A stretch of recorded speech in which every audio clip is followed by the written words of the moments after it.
안녕하십니까. 오늘의 미국 김동찬입니다. 빨리 끝날 것만 같았던 러시아와 우크라이나의 전쟁이 시간이 계속 지남에도 불구하고 앞으로도 길게 가지 않을까라는 우려가 됩니다. 근데 과연 러시아는 왜 우크라이나를 침공했고 또 왜 미국과 서구는 러시아에 대해서 이렇게 우크라이나를 지원하는 뿐만 아니라 러시아의 경제에 숨통을 조이려고 하는가에 대해서 한번 생각해보는 시간을 갖도록 하겠습니다.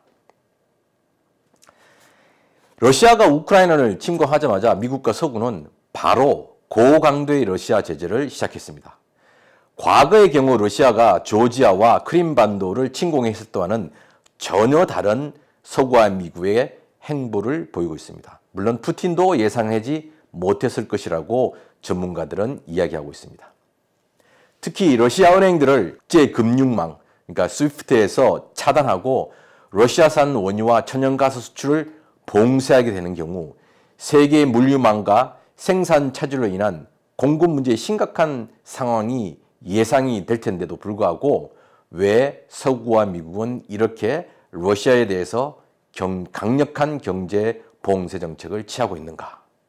이 부분이 우리가 알아봐야 될 부분이라고 생각합니다.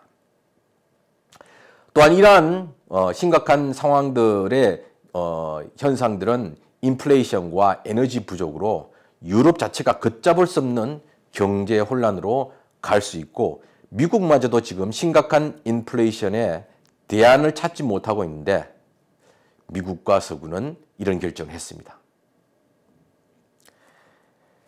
세상이 자본주의로 변하고 세계는 수백 년 동안 서구와 미국의 주도권이 지배하는 사회가 지속되고 있습니다. 그런데 주계의 장막 속에 있던 중국이 깨어나면서 어느새 중국이 미국의 자리를 넘볼 정도로 성장을 해버렸습니다.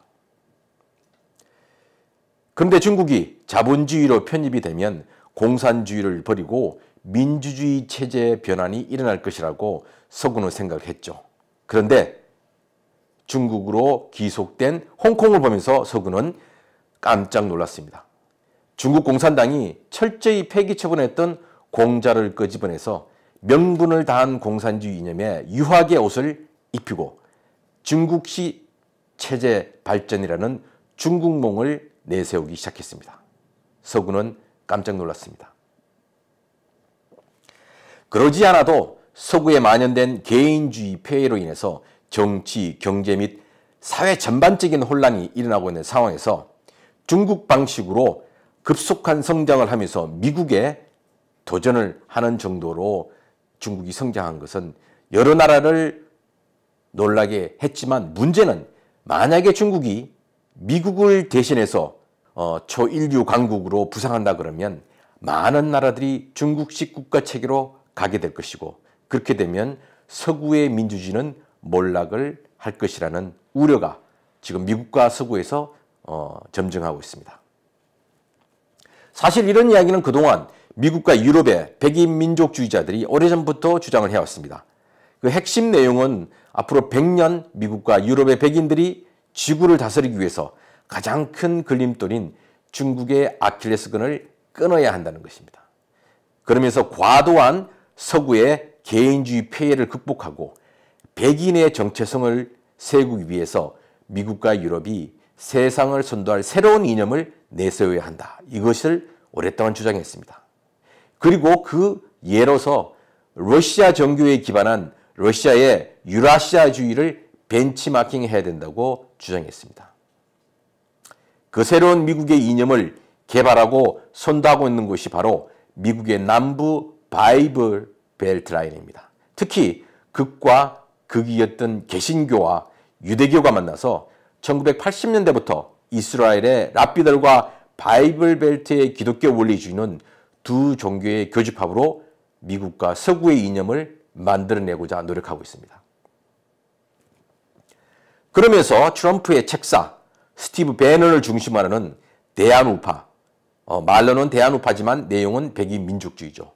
대한우파가 트럼프를 내세워서 백악관을 장악하면서 대중국 봉쇄 전략을 노골화시켰습니다. 어쩌면 전쟁을 할 수도 있다고 하면서 중국에 대한 경제 봉쇄, 무역 봉쇄를 하기 시작했습니다. 그리고 그럼에도 불구하고 대한우파를 반대하는 민주당의 바이든 정부조차도 대중국 봉쇄를 트럼프보다도 더욱더 강경하게 밀어나가고 있습니다. 문제는 이렇게 중국 봉쇄에 몰두하고 있는 미국과 서구의 한 방을 먹인 것이 바로 러시아입니다. 러시아는 그동안 소비에트 연방이 무너지면서 수십 년 동안 혼란 속에서 미국과 서구에 편입되기 위해서 노력을 했습니다. 그러나 미국과 서구는 러시아를 무시하고 오히려 약해진 러시아를 더 구석으로 몰아붙이는 나토의 동진 정책을 지속적으로 진행하여 왔습니다. 그래서 과거 러시아와 함께 소비에트 연방을 구성했던 많은 동구권 국가들이 벌써 나토로 들어갔죠. 그러다가 푸틴이 러시아의 대통령이 되면서 러시아의 길, 유라시아주의를 제시하였습니다. 러시아의 우파 또는 극우라고 하기도 하는 우파 민족주의 철학자로 러시아 정부 산하 지정학 연구소 소장을 지냈고 지금은 푸틴의 정치 고문인 알렉산드로 두긴이 제시한 러시아의 이념, 바로 유러시아주의입니다. 여기에서는 개인주의 폐단으로 수명을 다한 서구 민주주의가 아니고 러시아 정교를 기반으로 공리주의에 기초한 러시아 공동체를 강화하는 것이 러시아의 길이고 러시아가 가는 유일한 방도라고 주장했습니다. 그런데 슬라브 정체성을 함께 세운 키예프 공국부터 소비에트 연방까지 한솥밥을 먹던 우크라이나가 러시아를 배신하고 서구 유럽으로 가서 나토의 깃발 아래 러시아의 적대 행위를 하겠다는 것을 유라시아주의를 무장한 푸틴과 러시아 엘리트들은 도저히 용납할 수 없었던 것이죠. 미국과 유럽의 입장에서 러시아와 중국에 대한 봉쇄는 유럽과 러시아 그리고 유럽과 중국의 문화 충돌이고 서구 민주주의에 대한 도전을 분쇄하기 위한 이념 전쟁이 되어버렸습니다. 그러다 보니 자신의 살을 깎아야 하는 경제적 고통을 무릅쓰면서도 러시아 의존 에너지에서 탈피하고자 노력하고 있는 것입니다.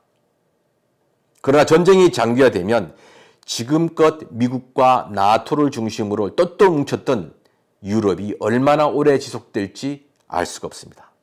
가장 큰 문제는 미국과 유럽의 대러시아 봉쇄에 참여하지 않는 인도, 터키, 아프리카, 중남미, 동남아시아 그리고 중국이 있습니다. 여기에다 중동은 에너지 자원의 힘을 보여주고 있는 러시아를 배우고 있습니다. 그리고 이 경제 봉쇄의 반작용으로 경제적 고통을 유럽의 시민들이 언제까지 인내할 수 있을지도 큰 문제입니다. 특히 미국은 대중 총력전을 진두지휘해야 하는데 공화당과 민주당을 중심으로 하는 보수 진보 간 치열한 가치 논쟁과 준동하는 백인 민족주의 그리고 아시아계에 대한 인종 혐오로 인한 심각한 국론 분열을 하루빨리 해결해야 됩니다. 초강대국 미국의 지위를 위협하는 것은 중국과 러시아가 아니라 9.11 테러 이후부터 시작한 심각한 미국 내의 국론 분열입니다. 우리는 이러한 상황 속에서 지금 미국에 살고 있습니다. 그리고 올해도 우리는 어쩌면 더 심각한 국론 분열로 이어질 수도 있고 아니면 여기에서 극복할 수 있는 중간선거를 맞이하고 있습니다. 이 중간선거에서 어떻게 하든지 미국의 국론 분열을 멈추고 단결된 미국의 모습을 보여야 되는데 이 중간선거가 그러지 않으면 그 이어서 대통령 선거에서 미국은 더욱더 분열된 국론의 모습들을 보일 수 있습니다. 저건 외부가 아니다. 바로 우리 내부의 심각한 가치와 인종적 분열이 가장 큰 문제입니다. 오늘 살고 있는 특히 소수계 중에 소수계로서 우리가 앞으로 어떻게 살아야 될지 이 내용을 기반으로 한번 생각해보는 그런 시간이 되었으면 합니다. 지금까지 오늘의 미국 김동찬이었습니다.